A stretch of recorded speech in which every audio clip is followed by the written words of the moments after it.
बात करेंगे यूपी में एनकाउंटर पर होने वाली सियासत का। एनकाउंटर कब होगा ये तो पता नहीं, लेकिन पुलिस विभाग ने पिछले 4 साल में मारे गए अपराधियों की सूची जारी करके अपराधियों में मजहब ढूंढने वाली सियासत को ढेर करने के लिए नाकेबंदी जरूर शुरू कर दी है। इस रिपोर्ट में देखिए। 475 एनकाउंटर हुए, जिसमें से मरने वालों की तादाद 37% मुसलमानों। यूपी में अपराधियों के एनकाउंटर्स पर सवाल का बवाल जारी है। सियासतदान अपराधियों का मजहब तलाश रहे हैं। मजहब वोट की खुराक है और वोट सत्ता की खुराक। अब यूपी पुलिस ने पिछले 4 सालों का आंकड़ा पेश कर बताया है कि एनकाउंटर्स में सिर्फ मुसलमान ही नहीं मारे गए, बल्कि दूसरे धर्मों के अपराधी भी जहन्नुम रसीदा हुए हैं। वो आंकड़ा आपको बताएं उससे पहले सुनिए सत्ता के बदलाव के ख्वाब वाले समाजवादी पार्टी का प्लान क्या है। जो आज एनकाउंटर की बात कर रहे हैं, एनकाउंटर पे सिर्फ हम नहीं, एनएचआरसी सबसे ज्यादा सवाल उठा चुका है आज तक भारतीय जनता पार्टी के एनकाउंटर्स पे।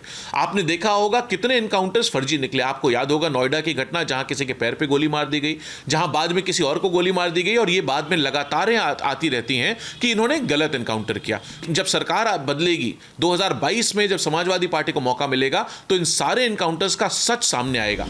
इधर बीजेपी कहती है कि अपराधी का कोई मजहब नहीं होता और मजहबी सियासत के खोखले बर्तन पीटने से सत्ता नहीं मिलती। उत्तर प्रदेश में योगी आदित्यनाथ जी के नेतृत्व की भाजपा सरकार जब संगठित अपराधियों के खिलाफ प्रभावशाली तरीके से कार्रवाई कर रही है, तो वो अपराधियों की जात देखने लग रहे हैं, अपराधियों के धर्म का प्रतिशत बताने लग रहे हैं। जिस प्रकार से आतंकवाद का कोई धर्म नहीं होता, उसी प्रकार से किसी अपराधी का कोई धर्म नहीं होता है। विपक्ष को की हताशा और निराशा इस वजह से है कि चूंकि उनके शासनकाल में ये अपराधी फले फूले थे, अब उनके खिलाफ प्रभावशाली कार्रवाई हो रही है। उधर सियासत में एनकाउंटर पर उठे सवालों पर सूबे के एडीजी लॉ एंड ऑर्डर ने कहा कि यूपी में हुए एनकाउंटर्स पर मानवाधिकार आयोग और सुप्रीम कोर्ट ने भी हमें क्लीन चिट दी है, और ऐसे सवाल हमारे पुलिस कर्मियों के मनोबल को गिराते हैं। चेक्स एंड बैलेंसेस जितने भी हैं वो हम लोग खुद देखते हैं, और ये देखते हैं कि किसी भी तरीके से किसी का भी उत्पीड़न न हो।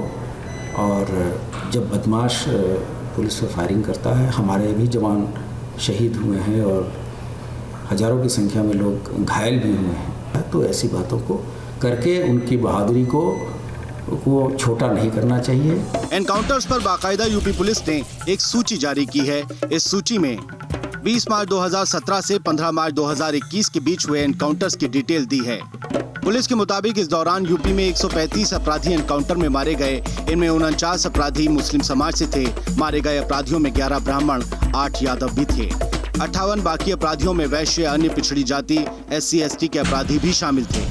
मारे गए सभी अपराधी 10,000 से लेकर लाखों रुपए तक के इनामी थे। इनमें फरवरी 2021 में बड़ौत में 1 लाख का इनामी जावेद भी ढेर हुआ था।